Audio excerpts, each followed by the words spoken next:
കാതാറിക്കും. അവരോട് നിന്റെ ചിറകുകൾ എവിടെയാണ് ഒളിപ്പിച്ചു വെച്ചിരിക്കുന്നത് എന്ന് ചോദിക്കാൻ തോന്നിയിട്ടില്ലേ? സുഹൃത്ത് ബന്ധത്തിലും പരസ്പരം മാലാഖമാർ ആകുകയല്ലേ ചെയ്യാറ്?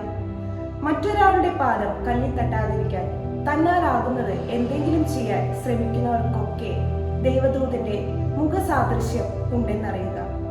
കാത്തിരിപ്പ്, ഇതൊരു കാത്തിരിപ്പിന്റെ കാലം. എനിക്ക് കാത്തിരിക്കാൻ കഴിയുമെന്ന് ഹെർമൻ ഹെസ്സയുടെ നോവലിൽ സിദ്ധാർത്ഥ എന്ന കഥാപാത്രം തന്റെ ഏറ്റവും മികച്ച കഴിവുകളിൽ ഒന്നായി പറയുന്നത്. ഞാനൊന്ന് പറയട്ടെ, കാത്തിരിപ്പ് ഒരു സുഖമാണ്. കാത്തിരിപ്പുകൾ പലവിധമുണ്ട്. ഓരോ കാത്തിരിപ്പുകൾക്കും വ്യത്യസ്തതകൾ ഏറെയാണ്. കാത്തിരിക്കുന്ന വ്യക്തിക്കും കടന്നു വരുന്ന വ്യക്തിക്കും സമയദൈർഘ്യത്തിന്റെ വിഷയമനുസരിച്ച് ഇരുവർക്കും ഇടയിലുള്ള ഹൃദയമിടിപ്പിന്റെ വ്യതിയാനം. നല്ല കാഴ്ചകൾ ആദ്യം കാണാൻ സാധിക്കുന്നത് ഭാഗ്യമാണ്. ദൈവപുത്രന്റെ മുഖം ആദ്യമായി ദർശിക്കാനുള്ള നിയോഗം ഇടയന്മാർക്കാണ്. ഉറക്കത്തിനിടയിൽ സ്വർഗം പിടിച്ചുണർത്തി നൽകുകയായിരുന്നു.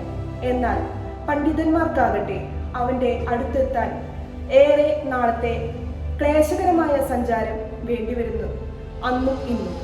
അതിനാൽ നമുക്കും നമ്മുടെ ഉണ്ണീശോയുടെ തിരുജനനത്തിനായി ഒന്നിച്ച് കാത്തിരിക്കാം, വരവേൽക്കാം. എല്ലാവർക്കും ഹാപ്പി ക്രിസ്മസ്.